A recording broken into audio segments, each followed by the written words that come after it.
Pai do Senhor amados, tudo bem? Eu sou o pastor Daniel Coelho, estarei ministrando mais uma aula. Como ler as Escrituras? Como ler as Escrituras? A supremacia das Escrituras, a inspirada, inerrante, infalível Palavra de Deus é o tema deste trimestre e a aula de hoje é como ler as Escrituras. Lembrando que eu já fiz um vídeo desta aula, esse é o vídeo número 2, então assista esse, assista o outro também, em nome de Jesus, e se você quiser, se inscreva no canal, amém? Olha só o texto ouro. E correndo Filipe, ouviu que lia o profeta Isaías, e disse, entendes tu o que lês? João capítulo 8, versículo de número 30. Olha só que coisa maravilhosa. O texto não é lindo? O texto não é maravilhoso? Agora, se eu fizer algumas perguntas, por que Filipe correu? Por que ele fez essa pergunta? Você sabe responder? Então nós entendemos que não é só decorar o versículo, é necessário conhecer o texto. Mas agora, se você ler, abrir a sua Bíblia em Atos dos Apóstolos, capítulo 8, versículo 26 ao versículo 30, você vai entender. Olha só o versículo 26. E o anjo do Senhor falou a Filipe, dizendo, levanta-te e vai para a banda do sul, ao caminho que desce a Jerusalém para Gaza, que está deserto. Já dá uma luz, já clareia. Então a Bíblia precisa ser o quê? Interpretada. Então você tem que ler o texto e o contexto. Olha só o que a Bíblia diz, porque toda a escritura divinamente é. Então não tem que ler um versículo, decorar um versículo. Você precisa conhecer as Sagradas Escrituras. Olha o que o profeta Oséias falou, conhecer e prosseguir em conhecer. Amém? Exemplo, João 3,16. Porque Deus amou o mundo de tal maneira que deu o seu Filho unigênito para que todo aquele que nele crê não pereça, mas tenha a vida eterna. Quantos conhecem esse versículo? Muitos. Mas você sabe quem disse? Para quem ele disse? Qual é o contexto desse texto, desse versículo? Está vendo a importância? Então, não é só ler a Bíblia. A Bíblia é um livro maravilhoso. Tem crônicas, poesias, profecias, livros históricos, parábolas. Então, precisamos do auxílio do Espírito Santo e das regras gramáticas, né, da gramática, e assim precisamos ter zelo e amor na leitura. Olha só, ler e interpretar a Bíblia de maneira adequada deve ser o objetivo de todo aluno da escola dominical. Aquela pergunta, pastor, qual é a melhor Bíblia? É aquela que você lê. É porque nós queremos Bíblias de estudo para dar explicação. E não há nenhuma Bíblia de estudo que eu conheça que tenha 31.173 explicação de todos os versículos. Mas nós queremos. Nós gostamos. Mas eu quero dizer uma coisa para você. Leia a Bíblia. A Bíblia é a palavra de Deus. Deus é o seu autor. E o Espírito Santo vai clarear sua mente em nome de Jesus. Então aqui eu faço uma pergunta. Como você lê a Bíblia? Como você lê a Bíblia? Por que essa pergunta, pastor Daniel? Não são poucos os erros e os enganos por causa da má interpretação das Escrituras Sagradas. Então nós entendemos aqui que a Bíblia é a autoridade final. O Espírito Santo nos auxilia na sua compreensão e na sua compreensão. E a experiência confirma as verdades bíblicas. Olha só, regras básicas de interpretação. A hermenêutica tem origem no termo grego, né, que quer dizer o quê? Princípios que regem a interpretação dos textos sagrados. Princípios que regem a interpretação dos textos sagrados. Então, logo nós entendemos que a Bíblia explica a própria Bíblia. A Bíblia é intérprete da Bíblia. Então, quando eu leio a Bíblia e eu tenho dúvidas, a Bíblia me tira essas dúvidas.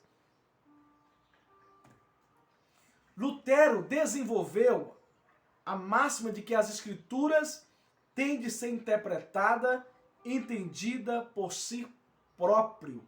Isaías 8, 20. Significa que devemos estudar a Bíblia seguindo o método pelo qual uma parte do texto auxilia na compreensão do outro texto. Então a Bíblia é completa, inerrante, infalível. Olha só um texto que diz assim, ó: que diremos, pois, a estas coisas? Permaneceremos no pecado para que o pecado seja mais abundante? A Bíblia responde: de maneira nenhuma. Como nós que estamos mortos para o pecado, viveremos ainda nele. E algumas Bíblias, interpretação diferente. Tá? Estou falando aqui de cabeça que veio aqui agora, deu essa luz. Então a Bíblia, ela interpreta a si própria. Então a afirmação de Lutero é legítima, porque a coesão das Escrituras é o resultado de um único autor divino. Provérbios 30, versículo 5 ao versículo número 6.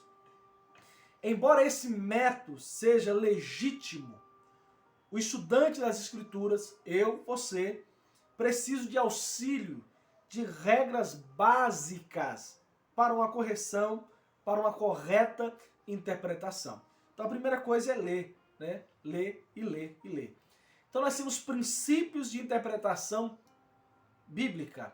Olha só, dentre os princípios gramaticais, históricos, literários, enfatizo que o texto bíblico tem sentido único e sempre que possível deve ser interpretado literalmente.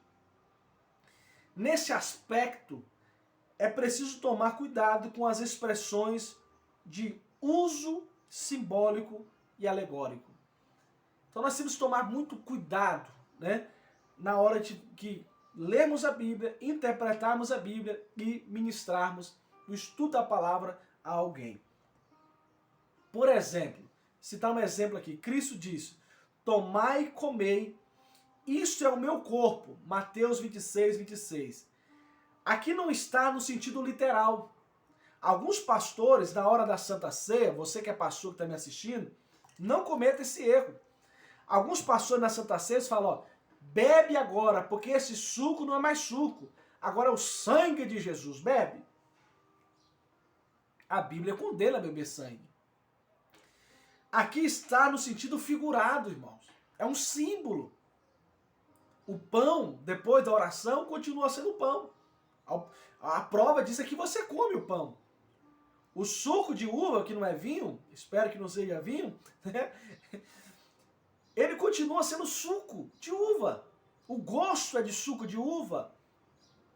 De um irmão comprou um suco de uva tão horrível, né? Que os irmãos ficaram assim, que é pouquinho, né? Quer dizer, o gosto não é de sangue, o gosto é de suco.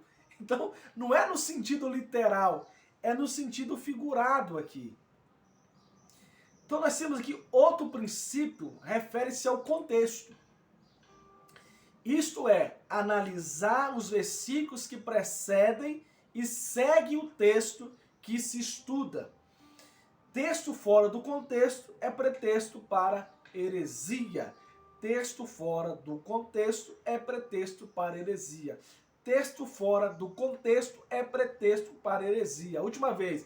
Texto fora do contexto é pretexto para heresia, né? Então a Bíblia precisa ser interpretada, primeiro, no todo. Segundo, nenhuma doutrina pode basear-se em um único texto. Em um único texto. Terceiro, nenhuma doutrina pode basear-se em hipóteses particulares. 2 Pedro 1,20. O pastor acha e o pastor coloca a doutrina. Não pode. É heresia. É má interpretação. Texto fora do contexto, pretexto para heresia. Texto fora do contexto, pretexto para heresia. Eu lembro de um pastor, ele foi meu pastor, e ele não gostava que ninguém assistisse jogo. Ele pregava nas terças contra Flamengo, Vasco, Fluminense. Era horrível. Você ir para a igreja para ouvir a palavra e o pastor ficava 40 minutos, 50 minutos, chegava a espumar falando de time. E um dia teve reunião de obreiros e eu nem sonhava em ser obreiro. Eu hoje sou pastor pela misericórdia, a bondade. Louvo a Deus pela vida do meu pastor presidente, pastor Délio. que enxergou essa visão de Deus. E numa reunião, a gente foi buscar o pastor para ir junto. E ele estava atrasado. Isso, a reunião foi de tarde, né? Eram as 4 horas. E eu não sei o que aconteceu. E chegando lá, irmãos, ele estava sem camisa e proibia que as pessoas ficassem sem camisa, assistindo um jogo de futebol. Aí nós entramos, ele tomou um choque, correu para o quarto. E a esposa dele disse: isso é um fluminense doente. Torce pro Fluminense. Vê, tá vendo? Heresia.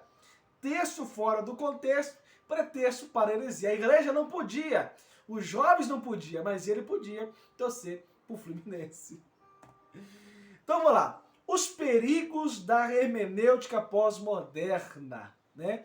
Nossa ortodoxia refuta todo e qualquer um que nega a inspiração verbal plenária da Bíblia e sua consequente autoridade, 2 Pedro 1,21. Cuidado com esses pregadores que falam que a Bíblia precisa ser reformulada, atualizada. É ele que precisa se renovar pela palavra. 2. Assim sendo, olhando para você, assim sendo, o intérprete não pode criar outro canon dentro do canon bíblico. Ou seja, não cabe ao estudante fragmentar ou relativizar os textos inspirados. Terceiro, não se pode empregar métodos subjetivos focados no leitor em prejuízo do texto e do autor bíblico. Quarto, ratificamos que a experiência deve ser submetida ao crivo das Sagradas Escrituras. Atos capítulo 17, versículo número 11. Vou citar aqui um exemplo. Você fale, você julgue, você observe pelas Escrituras. Só vou citar. Um homem disse que ele foi no galinheiro e lá a galinha começou a fazer pró, pró, pró, pró, pró, pró, pró, pró, pró. E começou a falar em mistério e interpretar línguas estranhas. Bíblico. Está no crivo das Escrituras? Interpreta aí.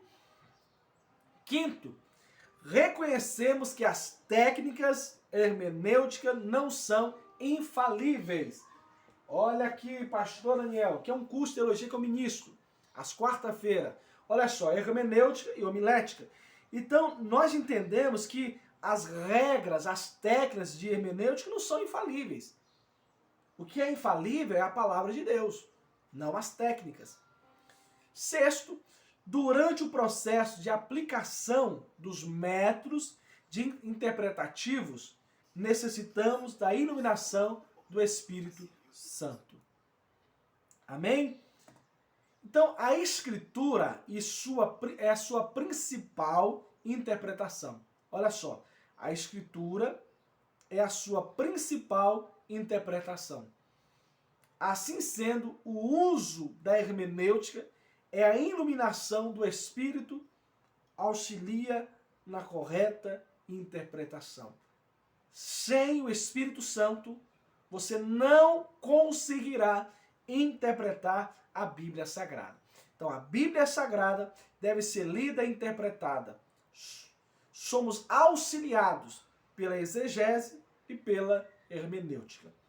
Contudo, nenhuma das técnicas de interpretação estão acima da autoridade da palavra de Deus. Amém?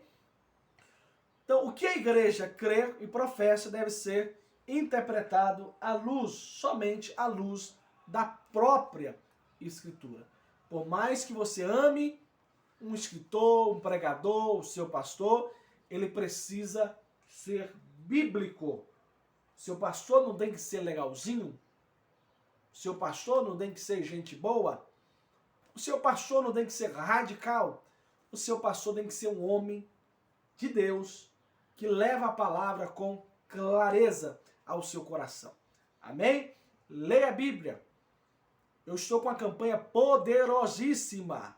Não é 12 dias de campanha para 12 meses de vitória. Não, não, não. Não é a campanha do sal grosso. Não é a campanha do óleo de Israel. Não, não, não, não, não. A campanha é: não passe um dia de 2022 sem ler a Bíblia. Leia a Bíblia. Eu oro para que Deus continue te abençoando, te iluminando. Eu sou o pastor Daniel. Se você gostou dessa aula, compartilhe, curta, no nome de Jesus. Amém? Muito obrigado.